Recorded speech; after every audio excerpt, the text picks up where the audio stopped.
everyone and welcome back to Googie's Kitchen, and if you are new here then hello and welcome. My name's Alexis and I post 2 videos a week on a Tuesday and a Thursday at 7 AM. So if you love a recipe video like this one and you want to see more, then please don't forget to hit that subscribe button. And now I'm going to share with you how to make this delicious, spicy and creamy tuna pasta. As I just mentioned, today I want to share with you how to make my delicious spicy and creamy tuna pasta. Now this recipe is really simple and it uses very few ingredients as well, and it does use tinned tuna as well. And up until a little while ago I was never really too sure what to do with tinned tuna. I'd either throw it in a salad or I'd throw it with pasta and that would be it. But I started to experiment and I found that it goes really nice when it's cooked with a creamy sauce and spices are added. It's delicious. It's a bit like chicken. It's one of those meats you can throw with practically anything and it won't change the flavour of the meal too much. So we're going to be having this for our dinner this evening, and of course while I was making it I thought I'd share the recipe with you. So here is how to make my delicious, spicy and creamy tuna pasta. I grabbed myself a large pan and I've put it onto a high heat on my hob like so. And I'm just going to add a little bit of oil to the base of that pan. And I'm going to spread that around as evenly as I can so that all the oil is evenly spread across the base. And I'm going to leave the pan to heat up. The pan has started to heat up, so I've peeled, sliced and diced 1 onion. In the original recipe I did say to use spring onions, a bunch of spring onions, but unfortunately I don't have any, so I'm using a red onion today. But you can use any kind of onion you like. A leek is really nice in this as well. Not an actual leek, but the vegetable a leek. Yeah, so now what I'm going to do is I'm going to stir my onions around the base of the pan until they start to soften. Onions have started to soften and they've started to go see-through and clear. So now what I'm going to do is I'm going to add in my carrots. So I've peeled and grated 1 large carrot, and the reason I grate my carrots, not my carrots, the reason I grate the carrot before I put it into a dish is so my husband and son can't pick it out, and also they don't really see it if it's in there and it's grated. So yes, I'm just going to continue now. I have slightly fussy eaters in this house, in case you were wondering. So I'm just going to continue now to fry the carrot until it starts to cook down a wee bit. Also, it does cook down slightly better when it's grated, I find as well. So the pan has started to get a wee bit too hot. So I'm just going to turn the heat down slightly. And I'm going to add a little bit of water to the base of the pan to stop my ingredients from sticking. So I'm just going to continue to fry these for a little bit longer. Everything has started to soften beautifully though. So yeah, I'm just going to continue to fry for a couple more minutes and then I will add in my herbs and spices. Now I'm going to add in some herbs and spices to this. So for this dish I have some mild chili powder. So I'm going to use about a teaspoon of mild chili powder. If you prefer your tuna pasta spicier, then you can always use medium or hot. So I'm just going to add that to the base of the pan, and then I am going to add in some ginger.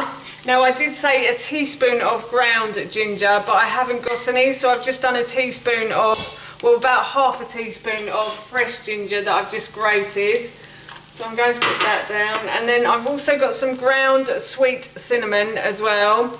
Ground sweet cinnamon, you can find it in most supermarkets now.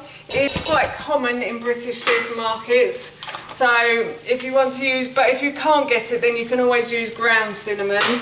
And then I'm also going to add in a teaspoon of oregano as well, or oregano depending on which country you're standing in right now. So I'm just going to stir these round as well for a minute or so, and then I'm going to add in some cashew nut cream cheese.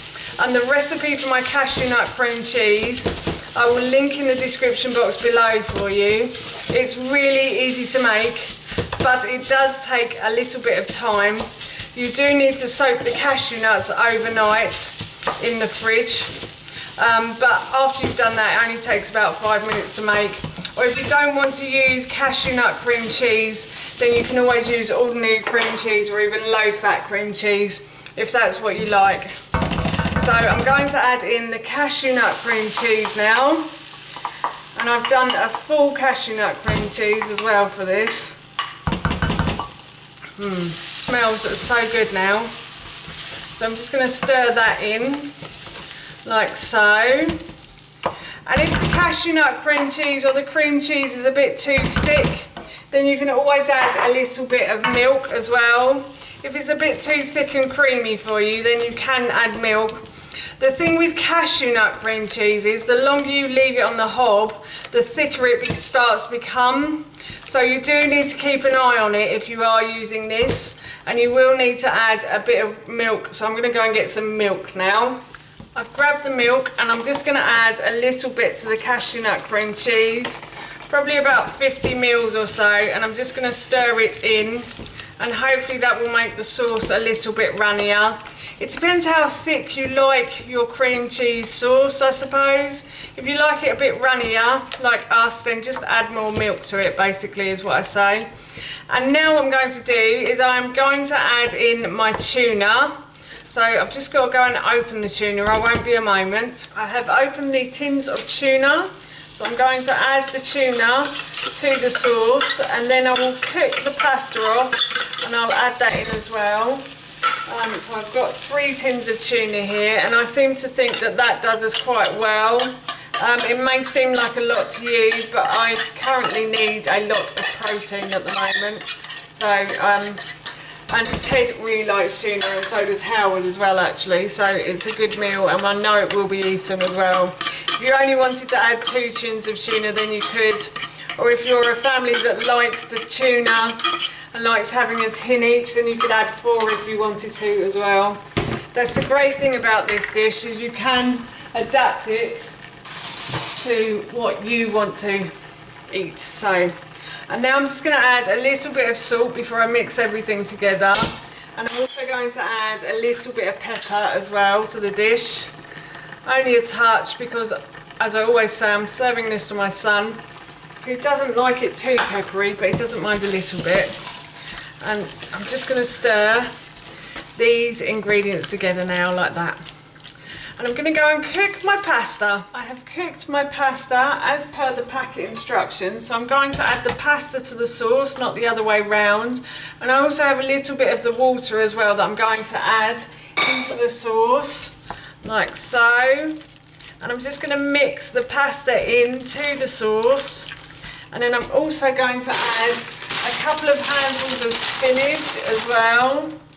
So I'm going to add 2 large handfuls, and I'm going to mix that in, and I'm going to keep mixing this until all of the spinach has wilted in with the pasta. The spinach has wilted down into the pasta and the sauce, so I'm just going to serve some onto a plate like so, and that, my friends, is our dinner done. That's how you make my delicious, spicy and creamy tuna pasta, and that recipe I will link in the description box below for you. As I mentioned earlier, we're going to be having this for our dinner this evening, and it smells so good, I can't wait. So I'm off to eat this now. So for now, that's it from me. Thank you so much for watching. Please feel free to give me a big thumbs up if you enjoyed this video. And please feel free to leave any comments below. And please don't forget to hit that subscribe button. See you all soon. Bye.